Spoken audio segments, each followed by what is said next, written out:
এখানে আমার ব্যবহার করা হয়, এই যে লোড দিলাম পুরাটা, এই যে রাইস কুকারে ব্যবহার করা হয়।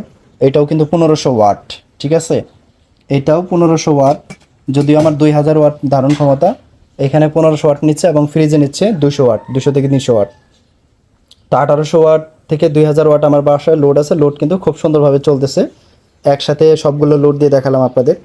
সেক্ষেত্রে আমাদের এখানে যে পিসিইউটা দেখতে পাচ্ছেন, এখানে কিন্তু কোনো ধরনের সমস্যা হচ্ছে না, খুব সুন্দরভাবে কিন্তু আমার বিদ্যুৎ সাপ্লাই দিচ্ছে এবং বিদ্যুৎ উৎপাদন হচ্ছে। এটার সব থেকে একটা মজার বিষয় হচ্ছে, অনেকে বলে যে হাইব্রিড সেটআপে নাকি অনেক বেশি কারেন্ট খরচ হয়, মানে মেইন গ্রিড থেকে নাকি প্রচুর পরিমাণে বিদ্যুৎ টানে, ব্যাটারি চার্জ করে, সোলারকে প্রাধান্য দেয় না, যার কারণে আমাদের বিদ্যুৎ বিল বেশি আসে। তো এটার কারণ হচ্ছে, এটা আমিও স্বীকার করি, তবে সেটা সোলার পিসিইউ বেসটা ভিন্ন রকম হতে পারে। এক এক সোলার সিস্টেম এক এক রকম, এক একটা হাইব্রিড সেটআপ এক এক রকম।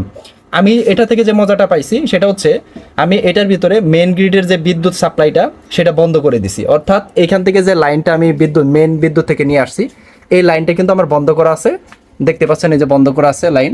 এখানে বন্ধ করে দিয়ে এইখানেও কিন্তু সেটআপ দেওয়া আছে, যে আমি চার্জিং যে সেটআপটা, চার্জিং যে সিস্টেমটা, এই যে এখানে ক্লিক করলে দেখেন আসবে, এই যে এখানে ক্লিক করলাম, এই দেখতে পাচ্ছেন ব্যাটারি ডিউডি, তারপর হচ্ছে এখানে আরও সিস্টেম আছে, এই যে ব্যাটারি টাইপ, তারপর হচ্ছে ইউপিএস মোড, এই যে চার্জিং মোড। এই চার্জিং মোডের মধ্যে আপনি যদি ক্লিক করেন,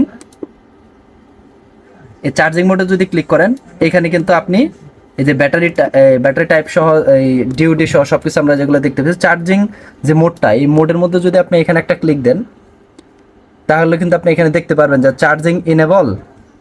আবার এটার মধ্যে যদি আরেকটা ক্লিক দেন, তাহলে এটা কিন্তু ডিজেবল হবে।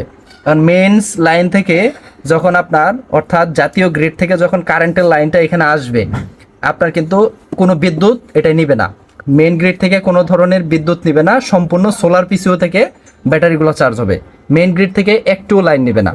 মেইন গ্রিডটা আমি তখনই অ্যাক্টিভ করব যখন দেখতেছি একবারেই ঝুম বৃষ্টি, কোনোভাবেই সোলার থেকে বিদ্যুৎ উৎপাদন সম্ভব হচ্ছে না, আমার বাসায় প্রচুর লোড ব্যবহার করা খুবই ইমার্জেন্সি প্রয়োজন, ফ্রিজ চালানোর প্রয়োজন, তখন আমি মেন গ্রিডে যদি জাতীয় লাইনে যদি আমি লাইন পাই বা কারেন্ট পাই, লোডশেডিং না থাকে, তখন আমি এটা থেকে নিয়ে আমি চার্জ করব ব্যাটারি। এছাড়া আমি কিন্তু মেন গ্রিড থেকে কোনো ব্যবহার করব না।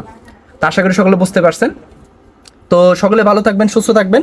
যারা সোলার হাইব্রিড সেটআপ দিতে চাচ্ছেন, অবশ্যই বুঝে শুনে হাইব্রিড ইনভার্টারগুলো নেবেন, কারণ সব ইনভার্টারই যে খারাপ তা না, তবে বর্তমানে ব্যাঙের ছাতার মতো অনেক ইনভার্টার বের হয়ে যাচ্ছে, অবশ্যই তাদের টেকনোলজিগুলো চেক করে নেবেন, অবশ্যই যাচাই বাছাই করবেন, তারপর ইনশাল্লাহ আপনারা বিনিয়োগ করবেন সোলারের সেটআপের পিছনে। তো ধন্যবাদ সবাইকে, আসসালামু আলাইকুম।